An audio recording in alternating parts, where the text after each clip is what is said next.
আসসালামু আলাইকুম। রূপা রান্নাঘরে সবাইকে জানাই স্বাগত। আজকে আমি রান্না করব কাঁচা কলা টমেটো পোস্ত দিয়ে রুই মাছের ঝোল। এখানে আমি রুই মাছকে নুন হলুদ দিয়ে মেখে দিয়ে নিয়েছি।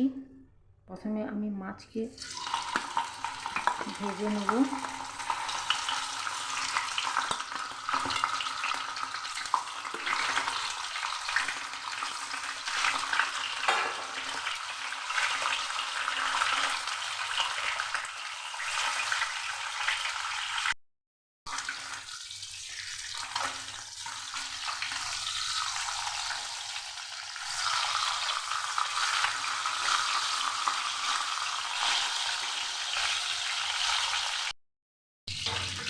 মাছ ভাজা হয়ে গেছে, এবার আমি তুলে নিচ্ছি, আর লাল করব না।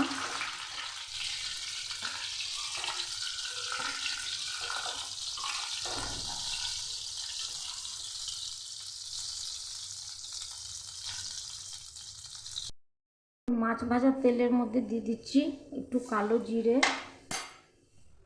দিয়ে দিচ্ছি পেঁয়াজ আর কাঁচা লঙ্কা বাটা, আপনারা শুকনো লঙ্কা করতে পারেন। দিয়ে দিচ্ছি আদা রসুন বাটা, দিয়ে দিচ্ছি কাঁচা জিরে ধনের গুঁড়ো। মশলা আমি লাল করে ভেজে নেব।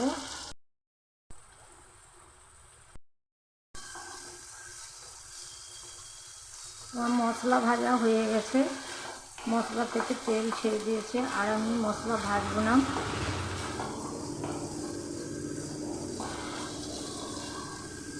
এবার আমি দিয়ে দিচ্ছি পরিমাণ মতো জল।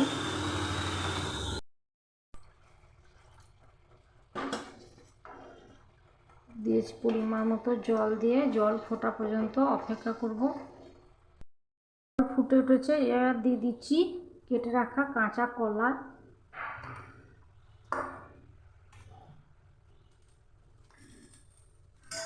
স্বাদ মতো লবণ দিয়ে কলা সেদ্ধ করে নেব।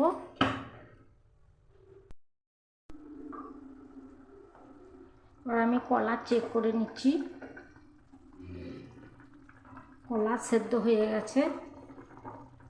এবার আমি দিয়ে দিচ্ছি টমেটো, একটা বড় টমেটো নিয়েছি। দিয়ে দিচ্ছি পোস্ত বাটা,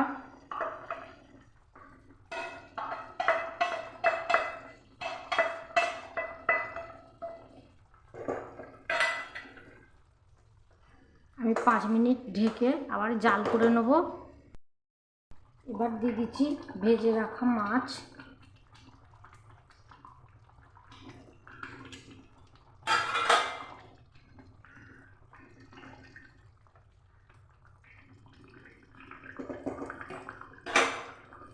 ঢেকে আমি আর 5 মিনিট জাল করে নেব। দিয়ে দিচ্ছি কয়েক দানা চিনি, চিনি দিয়ে ঢেকে গ্যাস বন্ধ করে দমে 5 মিনিট রেখে দিচ্ছি।